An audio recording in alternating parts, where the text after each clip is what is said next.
Shona and Tracey for joining us. Shona is our Animal Health Manager here at LIC and Tracey is our Principal Veterinarian. It is great to have you both here today. Thank you so much for taking us through BVD testing here at LIC, and I'll hand you over now. I'm Tracey, I'm the Principal Veterinarian at LIC, so I'm on the bull farm and I look after the bulls.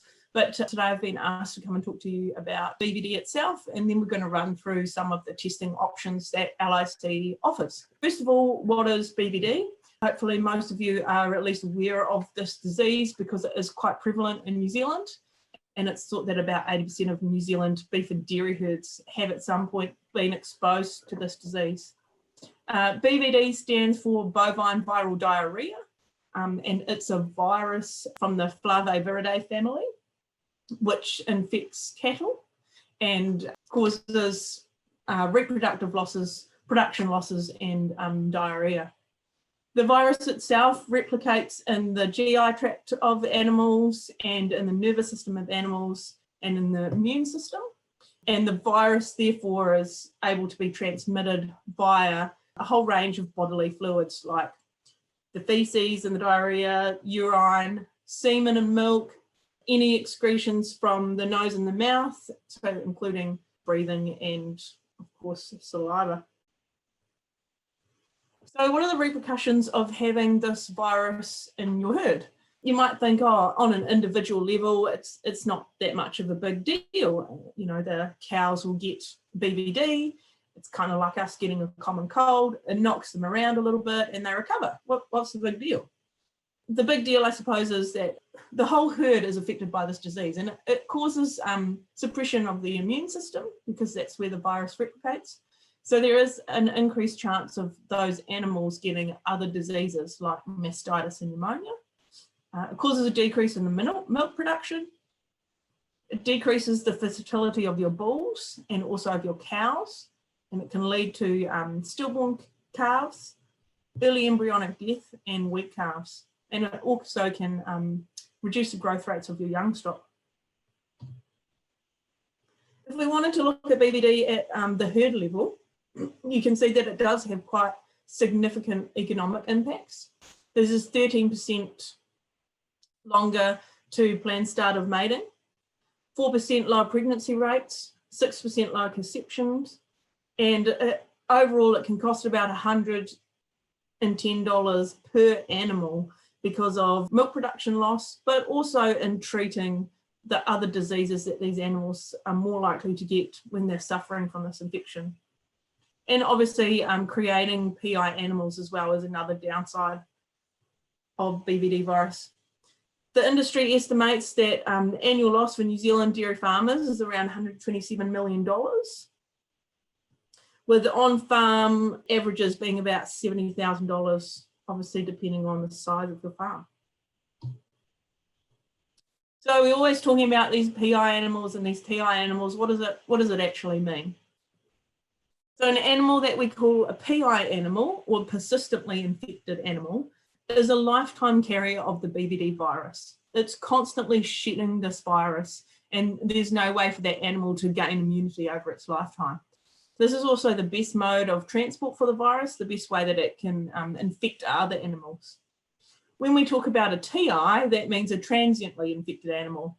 That's an animal in your herd that is exposed to the BVD virus, has a short duration of infection, and then becomes immune for a short amount of time to the virus. So these are not usually very good vectors for spreading that virus from cow to cow. So how do we make a PI animal? As you can see here, this is a PI cow we see in red, and a PI cow can only ever produce PI calf, whether that calf be alive or dead. She will only ever give birth to another PI calf. A TI animal, or a transiently infected dam, can either give birth to a PI calf or an immune calf. So how do we know whether or not the TI dam is going to be carrying an infected or an immune calf? So it all depends on the stage of pregnancy that cow gets infected with the BVD virus. And that all depends on how the calf can respond to the virus itself and whether or not that calf has got its own immune system up and running yet. So if a cow gets exposed to the virus in early pregnancy, they usually end up having an early embryo death or early embryonic death, which we see as a short return.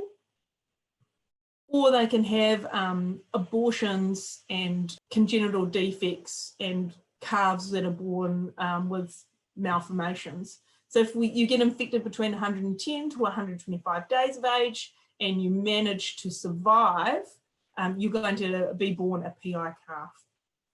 Over about 120 days of age, that fetus inside the cow is starting to make its own immune system and can fight off the virus.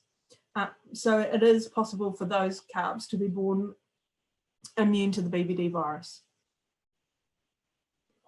The problem that we have is we have this Trojan cow here that's been infected while she's pregnant, and we actually have no way of being able to identify what it is that she's carrying inside her. Is it a PI calf or is it an immune calf? So what are the different testing options that LIC can offer? So we can look for BVD in milk, in blood, and in tissue samples. If we're using milk, we can use the monitoring pack with the bulk tank milk. And we also now have the new BVD status pack, which we'll talk about later. We can utilize your herd test samples to do a PI hunt. And then we also can look at using blood and tissue samples. So I'll just run through what we can do with a bulk tank milk or the monitoring pack. Here's a graph that some of you might be familiar with. We get the bulk milk samples from your dairy company, usually in September or October, just before mating.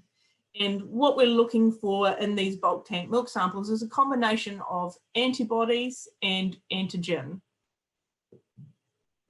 So down here is these little L's. This is a sample that is looking for antibodies from all the cows in your herd, and L just stands for low. There's low numbers of antibodies in your herd to BVD. And if we look up the top here, this represents PCR test, which is looking for the antigen or the actual virus or a PI animal within your herd. Obviously, this is over multiple seasons. And as we can see here, the antibody level in this herd has jumped up to quite a high antibody level, which means that there's going to be a lot of transiently infected animals in the herd. And then this red arrow here represents that they've found some virus within the herd, which is a PI animal that they've found. The antibody levels will drop as you remove that PI animal that's infecting other animals. And here's another arrow which we use for PCR tests to say that we've looked and that PI animal has now been removed from the herd. What about testing for BVD in calves? It's much easier to split them into under 35 days and over 35 days of age. And obviously we're just going to be using a blood sample or a tissue sample.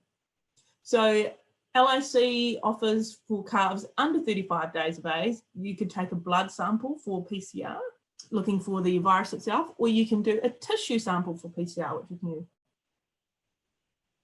For calves over 35 days of age, you can also do the BVD antigen ELISA test on blood and tissue.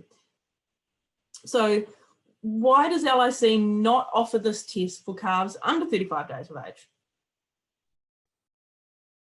Well, back in 2011, LIC did a trial which looked at 30 heifers that did not have BVD. And when they were pregnant, they got exposed to the BVD virus. Now, 24 of these heifers became transiently infected while they were pregnant, and they gave birth to PI calves or persistently infected calves. When those calves were born, they stayed with their dams, and we collected multiple blood and tissue samples from the calves. Now we know that all of these calves are PI animals, they're all positive. But when we use the antigen ELISA test on those animals which were under 35 days of age, we were having trouble finding all the positive calves with the antigen ELISA test because the maternal antibodies from colostrum was blocking that test. Whereas when we used the PCR test on calves under 35 days, it showed these PIs as positive animals throughout the whole trial. Here is a table that shows you the 11 PI animals, so the 11 persistently infected animals, which we don't want in our herd. And over here is the age of the animals when they got tested with the antigen ELISA test.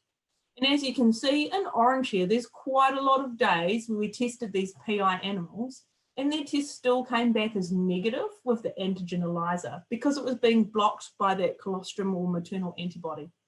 And we found up to about 28 days of age, we were still getting these false negative results with these young calves, which is why only with the antigen ELISA. If you were to use the PCR test on these animals, these would all show up as positive. So that's why LIC doesn't use the antigen ELISA for calves under 35 days of age, but we do have the PCR test for calves under 35 days of age. So I'm going to pass you on to Shona, who's going to tell you a little bit more about our PCR testing for calves. Thank you, Tracey. Hi, I'm Shona and I'm the Animal Health Manager at LIC Diagnostics. The next few slides, I just want to take you through a bit more about the tissue BVD PCR we have, because this is a new test for LIC. And as Tracey described, we don't want to use the antigen ELISA for under 35-day calves, but we did want to be able to offer a test where we could use tissue, which is much easier to collect than the blood samples for these young calves. So we trialled this in 2018 and 19 using on-farm, so collecting samples from blood and tissue samples by vets from calves from day zero, basically as soon as they were born.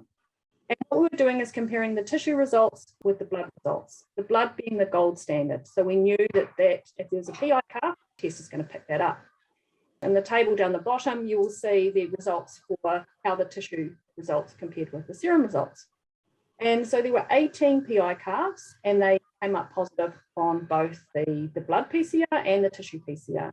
And similarly, the negative results were a 100% match as well. So we were really happy with how these results turned out from the trial, and we decided to go ahead with a limited release of this product in 2020. So it was just to a smaller number of customers. And then this year we've opened it up and anyone can send in tissue samples for the BVD PCR test. And so the uptake of this has been quite good this year, with a lot of people choosing to do this. Being able to do a tissue sample on a young animal is definitely of an advantage. Just to explain a bit more about the results that you'll get with the BVD tissue PCR.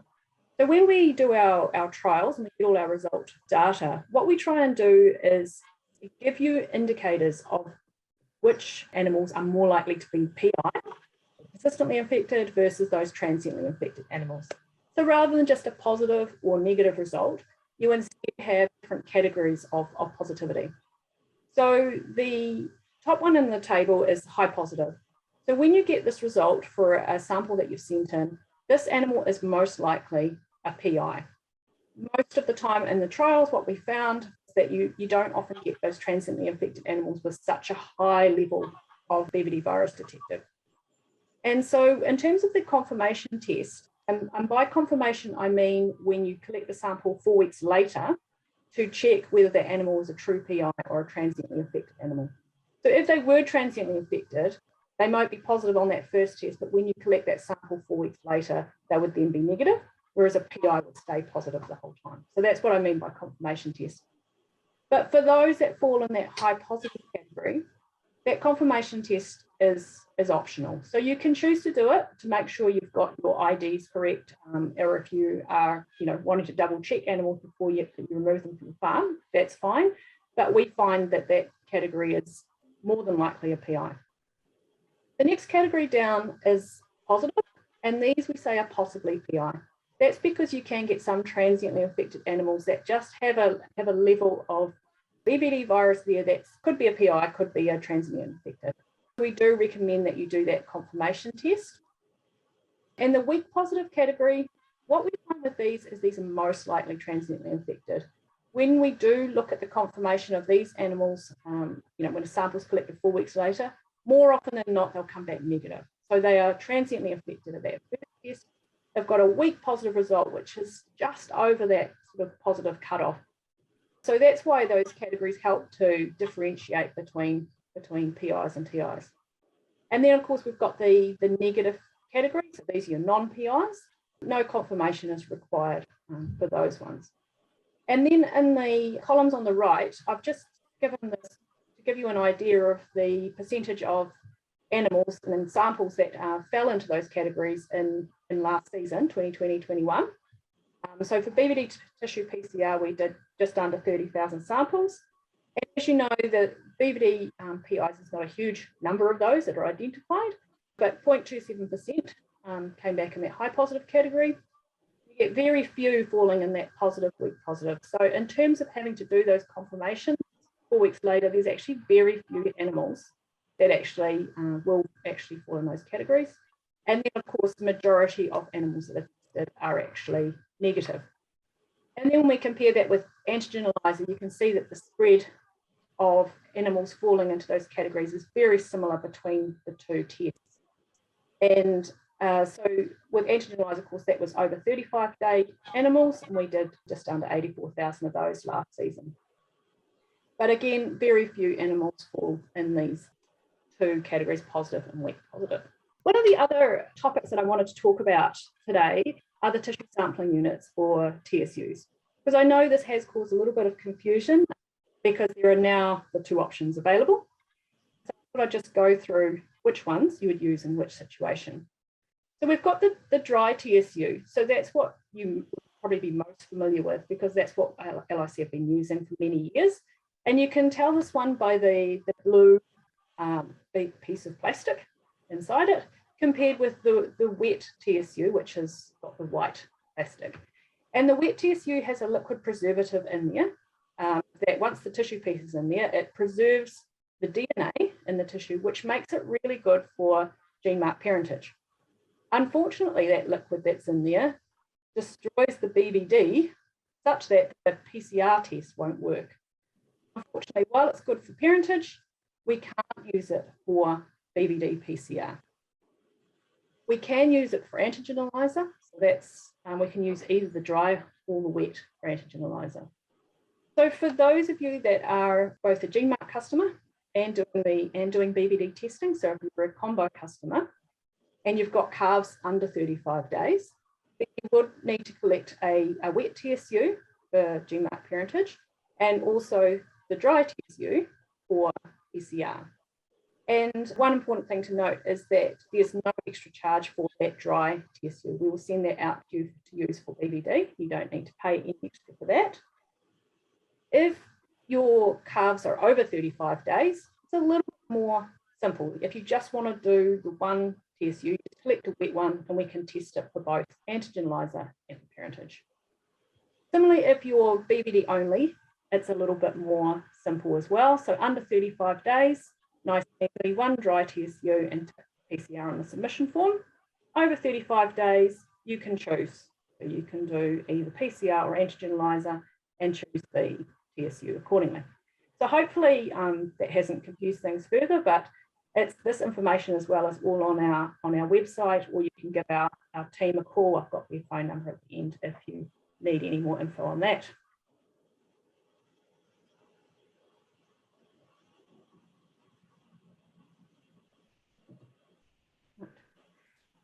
So this slide here, I just wanted to talk to you about our new product that we are releasing, or is in beta release this season, which is the BVD status pack.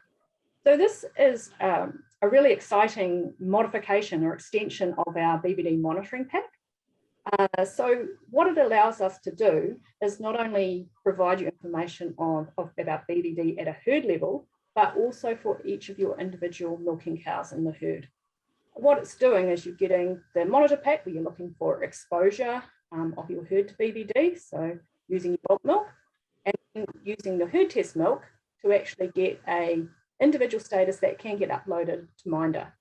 So if your cows are all negative, you're going to get a non-PI status uploaded into Minder. If you have got a PI cow, in your milking herd, then we're going to find it for you without having to do any extra testing. And then every animal in your herd that has minder status already doesn't need to get tested again the next year. So the more you use this pack and continue on, you'll actually have to test less and less animals over time. So it's going to be a cost-effective way of keeping on top of BVD in your herd. So just to give you an idea of what's included in the BVD status pack.